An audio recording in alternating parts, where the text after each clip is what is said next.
Welcome to Dr. Judy Morgan's Naturally Healthy Pets, where world-renowned author, speaker, and holistic veterinarian Dr. Judy Morgan answers your questions and offers healthy options for raising your pets in a more holistic manner. Not sure which vaccinations should be given or how often? Not sure what to use for flea, tick, and heartworm prevention?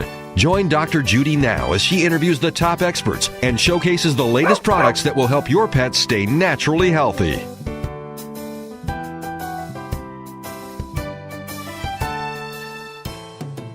Hello and welcome to Dr. Judy Morgan's Naturally Healthy Pets. I'm your host, Dr. Judy. You can hear my show live every Monday and Tuesday at 7 a.m. and 7 p.m. Eastern on DreamVision7Radio.com.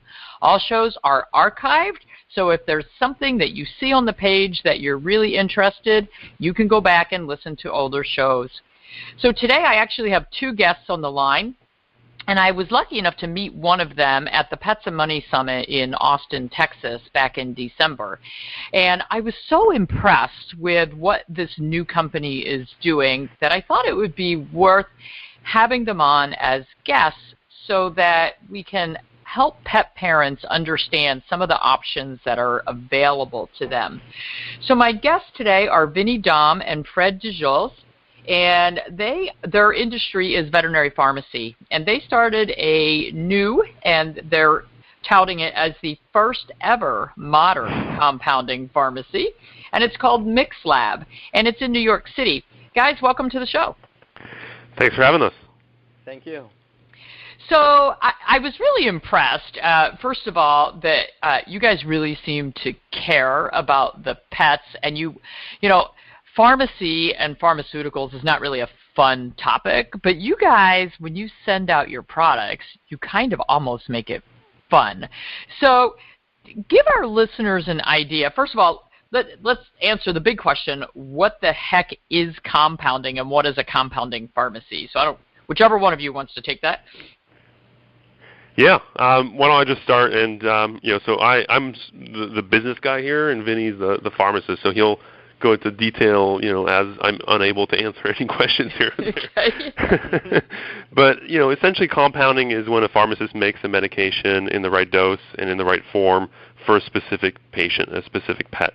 And the reason why it happens often in the veterinary world is because pets come in all different shapes and sizes. And so a one-size-fits-all treatment approach doesn't always work. Cutting a pill into eighths for a 4-pound Chihuahua is pretty painful, or giving 5 pills to a large, dog, is also painful. Also, you don't want to necessarily, be tough on your pet and shove meds down their throat when it doesn't taste good. And so we can flavor the meds. We can turn them into a flavored liquid like a beef or chicken or whatever, marshmallow, pina colada flavor, or we can make, treats, or we can make capsules or tablets. And so we work with veterinarians to provide, to receive prescriptions, and then we work with pet parents to deliver the medications. And we try to be there for people and try to add, some care, because it is typically a distressing event to have your pets, be sick. And so we think it's really important to have the great quality of care that the veterinarian provides be delivered all the way to the home. And so we deliver our products same day or next day, and we have this packaging that we think is cool and personalized, and we have a note from the pharmacist to the pet, and we really try to be there for people and bring joy at a time where it's typically distressing. Which is pretty cool. So, how are you able to turn around these products so quickly? So, if I call in from my veterinary practice, and I love that splitting pills a million different ways. I have a lot of things compounded for my dogs because I've got 6 seniors all on different doses of things, and some of them it would require, chopping up a lot of different pills and dividing things. And I used to have a cat that had heart disease, and so we were splitting his little tiny, I think it was amlodipine at the time, and we had to split that stupid thing into quarters, and some of the pills were so small that you ended up with dust or fragments, and it really was an impossibility to know that the cat was getting the proper dose every day. So I think it is important to note that this can make it a lot easier, and I have never been a fan. I've got all short-nosed dogs. Shoving things down their throats is absolutely impossible. If they won't eat it in their food or take it as a treat, it's not going down.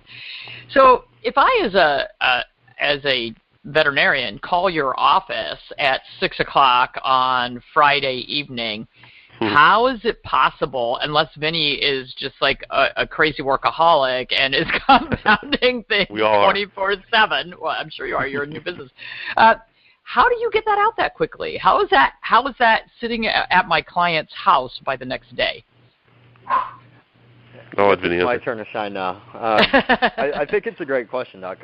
When it comes down to it, we've had that same question with other veterinarians or even our clients, but I think it's a couple of factors. One is we have the equipment to turn around this stuff much more quickly than your average pharmacy, but also we rely heavily on our technology that we've developed from the ground up just to be much more efficient than your usual operation. But also I can't move on without recognizing our highly talented staff and well-trained pharmacists that can get these things done in a timely fashion. But when it comes down to it, it's just a matter of streamlining the operation and focusing on the efficiencies. And at the end of the day, like, what is the most important thing is that the pets get better, but the client doesn't necessarily have to wait and delay the therapy that you've prescribed. Yeah, I mean, that's huge. We had a cat the other day that we had to get something compounded, and it was about 72 hours by the time we got it to the cat. And, in the meantime, he was in and out of the office 3 different times because he was having trouble urinating. And, not fun for the clients, not fun. The cat takes liquids very well, but we did end up having to shove things down his throat for a couple of days, and it wasn't fun for anybody. So it is definitely stressful for the client knowing that their pet needs something that they're not able to get in. So what are the normal hours that you guys are taking calls and getting things out of the office? So operationally, we are open from 10 a.m. to 8 p.m. from Monday to Saturday, and then on Sundays we're open from 10 a.m. to 2 p.m. As far as filtering calls, though, our phones stop at those times, but then we're always accessible as pharmacists to clients and veterinarians through our online system as well. Whether you need a chat or you need a follow-up text or whatnot, we're actually always available. So that's the beauty of the operation. What we really want, because we're all pet owners ourselves, our employees are all pet owners, we really want to bring in that high level of healthcare to the pet industry and make sure that clients are aware that on the human side of things, it's not okay to wait a few days for your antibiotics to get started. So why is it okay for your pets to have to wait days or weeks? So we really try to keep that in mind, and unless there's some sort of natural disaster that holds us back, we really focus on making sure it happens. I mean, I used to live in New Jersey, and I lived through Sandy, so it wasn't a fun time, but you learn to make it work, and you learn to focus on the important things in life and stuff. And I think healthcare for our pets is a very big thing for a lot of pet parents, and it is for us, so we take it that seriously. Yeah, and when even just to add on top of that, in terms of disasters, there were a few snowstorms last year where we had our couriers go out, and Vinnie and I aren't shy about doing the deliveries ourselves, as needed if there's a real issue where we don't want to send our couriers. So the goal is to get to, if somebody gets a call at 6 p.m., 7 p.m. here in the city, because we are based over, in Manhattan, over by Penn Station, we try to get, we can, probably get the meds out that same evening. Wow. If you get a call even at 8 p.m., that happens all the time. And, on the weekends, we're also here. And, outside of New York, we do next day delivery, which actually with our service providers, it's been working pretty well. The only times where we've had some delays were during Thanksgiving, which, it is what it is. But typically we're able to meet all of our goals.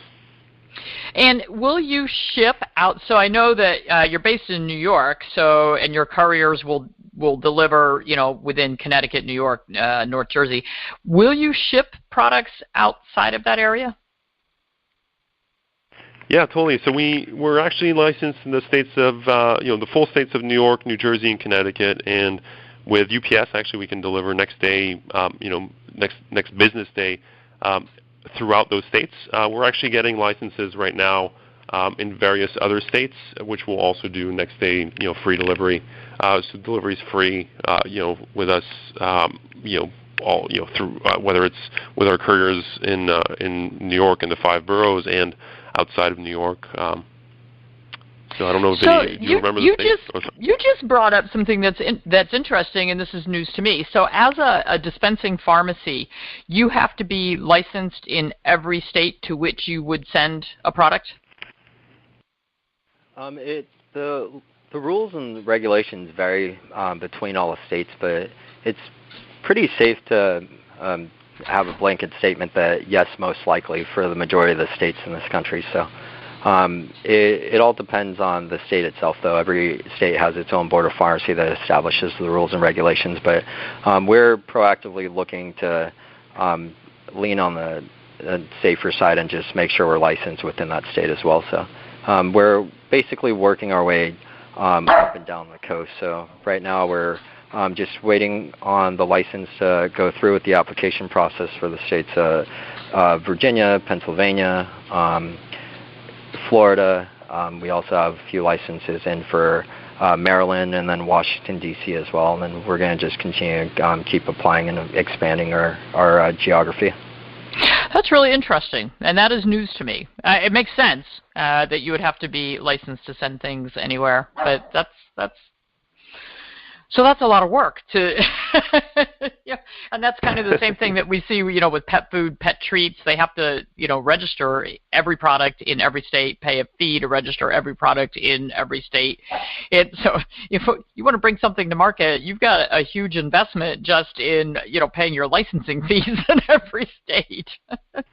Yeah, it's no joke. And then Vinnie also needs to apply for his own pharmacist license in some states. So there's here on the desk is a stack of readings that he has to go through and pass the test also. Wow. So yeah, as a veterinarian, I mean, obviously I would have to take the test to practice in, states other than where I currently reside.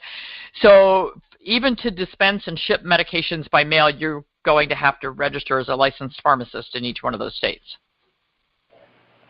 For some of the states, not all of them. Some of the states require that the pharmacist in charge at the location has to have a license within that state as well, and then they'll issue a license to the pharmacy itself. So you might have to have 2 licenses running at the same time.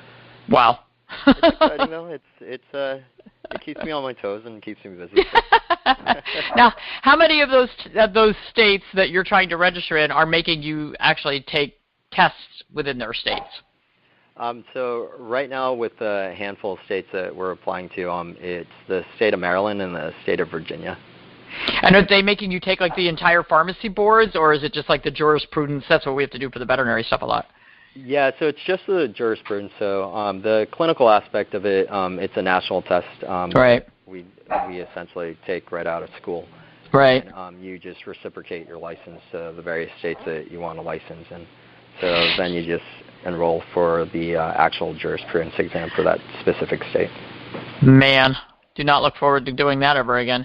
And it's really interesting for the veterinary medicine part of that. Most states will, I've been practicing for 35 years, so most states have some sort of reciprocity where you just do the jurisprudence, or you just, basically say, hey, this is who I am, here's my record, and they kind of give you a pass. But there are still a few states that make you go back and take a knowledge exam, a board exam, and I look at that and say, well, if it's based on what I've been doing for the past 35 years, I'm good. But if you ask me questions about cows, chickens, pigs, I'm in deep trouble. Oh man. So, to do veterinary compounding versus is compounding a thing for the human field as well, or is that veterinary only? It is. Absolutely. I believe compounding is a very big deal on the human side of things when it comes to pain management. A lot of folks will need specific combinations for creams, whether they be topical or transdermal. You also have a lot of hormone replacement therapy that that prescribers will use and stuff. I think compounding is a very long lost art form amongst the pharmacy world. I think with the fact that the majority of our medications are